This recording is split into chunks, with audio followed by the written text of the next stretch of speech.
Game over.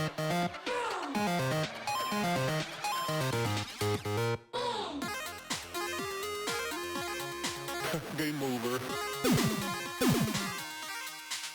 Game over.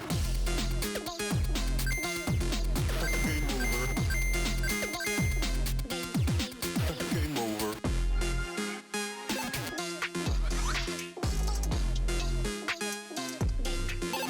Game over. Hi, I'm Max and I'm a video game developer. What got me into video games starts a long time ago, when I was a kid. My mother got into an accident one night, and it was bad. It took her many years to recover. During that time, I felt alone and looked for comfort in games. I can't remember where it came from. We had a GameCube with only one game for it, Animal Crossing. I loved it. When my mother couldn't be there for me, my Animal Crossing mom was sending me love. This made me fall in love with video games, so I wanted to make my own to help others like how this helped me. That's why I became a game dev.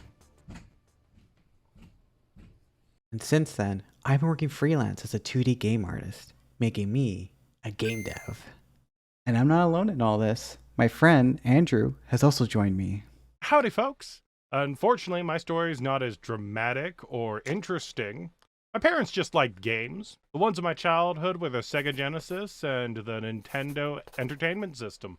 But since I became a game dev, it's been hard avoiding all the toxicity that can take place, especially on social media platforms.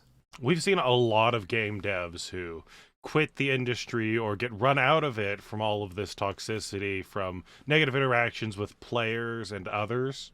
Yeah, like I have friends in AAA studios who face so much backlash that sometimes they just stopped working and gave up on being a game dev. And to talk about the toxicity game devs receive, we actually have a special guest, Jonah Davidson. He's a QA from Finji with lots of experience as a game dev. My name is Jonah Davidson. I am also one of the Dirty Rectangles organizers of an Ontario game dev collective. God, I love that name, Dirty Rectangles. It's a programming term so old and irrelevant that nobody remembers what it was used for, but it has to do with which parts of the screen need refreshing.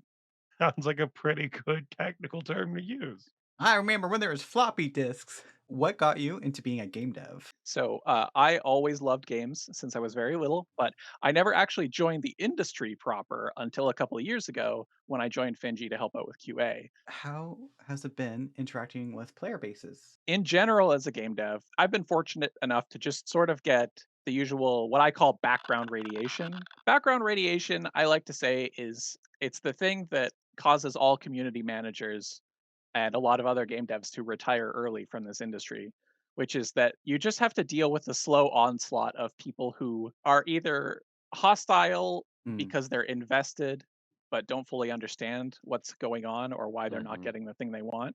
Part of being an organizer is just weathering lots of little cuts, which do add up. Can't imagine.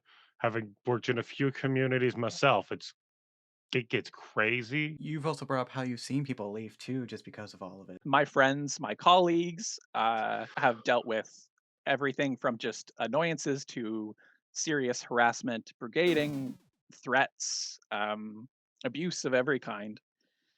Many of them persisted in the industry, and a few of them are just gone. They just dropped out, and I have never seen them again. And I also kind of can't blame them either. Even on the edge of it, as I have been, it's run the gamut from trying to remind my friends that they're not responsible for the failings of the company they work for, to having to physically prevent a fist fight at a party at a game dev conference. The vast majority of players are just playing the game.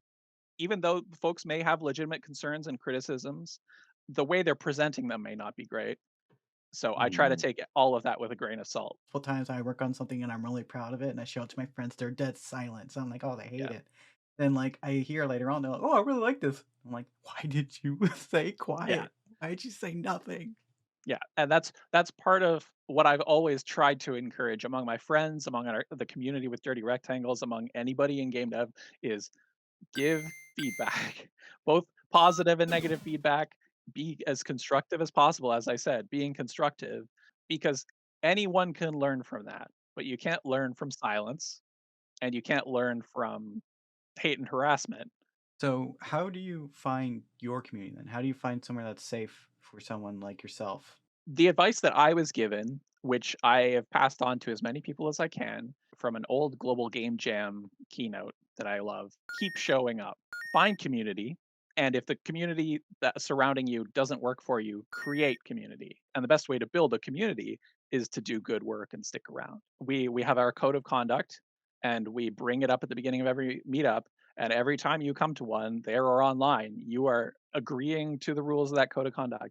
It's not Mhm. legally binding, but Yeah. also we can just kick you out if we want to. Yeah. We don't want to like come in here in a toxic space. We want to be like, hey, here's my idea.